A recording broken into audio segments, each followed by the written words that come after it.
Assalamualaikum warahmatullahi wabarakatuh. Halo anak-anak kelas 9, bertemu lagi dengan Miss Yesi di pembelajaran online Pendidikan Pancasila dan Kewarganegaraan. Miss Yesi berharap kalian selalu dalam keadaan sehat dan tidak kekurangan suatu apapun sehingga dapat mengikuti pembelajaran online dengan sebaik-baiknya. Nah, untuk pembelajaran PPKN pada hari ini, kita akan mempelajari tentang pembukaan Undang-Undang Dasar 1945, sama dengan materi pada minggu lalu. Apa saja yang akan kita bahas hari ini? Hari ini kita akan mempelajari dua topik. Yang pertama adalah pokok pikiran pembukaan Undang-Undang Dasar 1945, kemudian topik kedua adalah sikap positif terhadap pokok-pokok pikiran pembukaan Undang-Undang Dasar 1945. Yuk disimak baik-baik penjelasan Miss Yasi tentang pokok-pokok pikiran pembukaan Undang-Undang Dasar 1945 berikut ini. Pokok pikiran pertama. Pokok pikiran pertama adalah pokok pikiran persatuan. Pokok pikiran persatuan artinya negara melindungi segenap bangsa Indonesia dan seluruh tumpah darah Indonesia dengan berdasar atas persatuan. Bentuk negara Indonesia dalam pembukaan Undang-Undang Dasar 1945 adalah negara kesatuan. Untuk itu, penyelenggaraan negara dan setiap warga negara wajib mengutamakan kepentingan negara di atas kepentingan golongan atau individu. Pokok pikiran kedua adalah pokok pikiran keadilan sosial.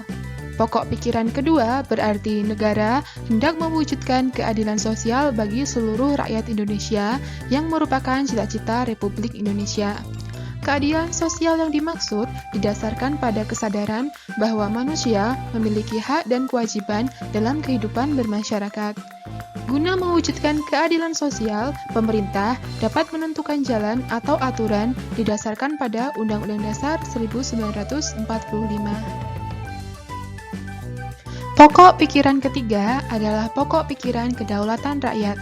Pokok pikiran kedaulatan rakyat ini menyatakan bahwa kedaulatan berada di tangan rakyat dan dilaksanakan menurut Undang-Undang Dasar. Artinya, Indonesia adalah negara yang berkedaulatan rakyat berdasarkan atas kerakyatan dan permusyawaratan perwakilan yang dijadikan sebagai dasar politik negara. Pokok pikiran ini sesuai dengan sifat masyarakat Indonesia yang selalu mengedepankan asas musyawarah untuk mufakat dalam menyelesaikan suatu persoalan. Pokok pikiran keempat adalah pokok pikiran ketuhanan. Pokok pikiran keempat berarti negara berdasarkan atas ketuhanan yang Maha Esa menurut dasar kemanusiaan yang adil dan beradab. Pokok pikiran ketuhanan mengandung pengertian takwa kepada Tuhan Yang Maha Esa menurut dasar kemanusiaan yang adil dan beradab dengan menjunjung tinggi harkat dan martabat manusia atau nilai kemanusiaan yang luhur. Undang-Undang Dasar 1945 harus mengandung isi yang mewajibkan pemerintah dan penyelenggara negara lainnya untuk memelihara budi pekerti yang luhur. Lalu, apa sih arti penting dari pokok pikiran pembukaan Undang-Undang Dasar 1945 tadi? Oke, pokok-pokok pikiran yang terkandung dalam pembukaan Undang-Undang Dasar Negara Republik Indonesia tahun 1945 secara yuridis memiliki makna yang sangat dalam dan penting. Keempat pokok pikiran pembukaan Undang-Undang Dasar tersebut adalah pancaran dari nilai-nilai Pancasila, seperti yang telah kalian pelajari di pertemuan sebelumnya. Kemudian, pokok pikiran pembukaan Undang-Undang Dasar merupakan sumber hukum tertinggi di Indonesia.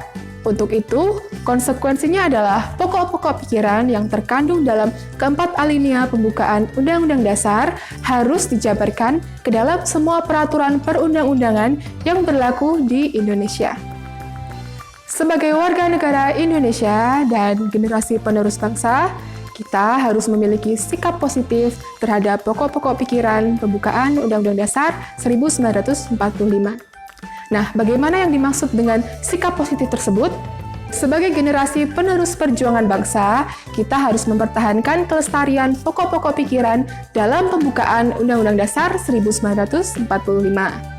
Dengan demikian, pokok pikiran pembukaan Undang-Undang Dasar Negara Republik Indonesia tahun 1945 tidak hanya menjadi rangkaian kata-kata luhur semata, namun dapat menjadi pegangan hidup dalam kehidupan bermasyarakat, berbangsa, dan bernegara.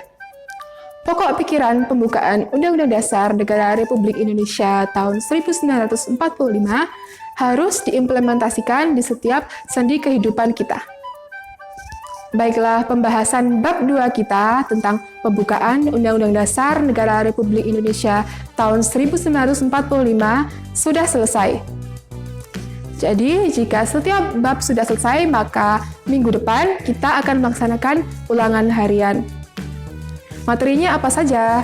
Materinya dari part 1, kemudian part 2 hari ini yang sudah kita pelajari. Jadi silahkan kalian di rumah mempelajari pembukaan Undang-Undang Dasar 1945. Seperti teks pembukaan Undang-Undang Dasarnya, kemudian makna dari setiap alinea pembukaan Undang-Undang Dasar, lalu ada pokok pikiran, kemudian ada sikap positif. Silahkan dipelajari dengan sebaik-baiknya. Untuk minggu depan kita akan ulangan harian. Cukup sekian pembelajaran hari ini. Terima kasih sudah menyimak pembelajaran Miss Yesi. Sampai bertemu di pertemuan berikutnya.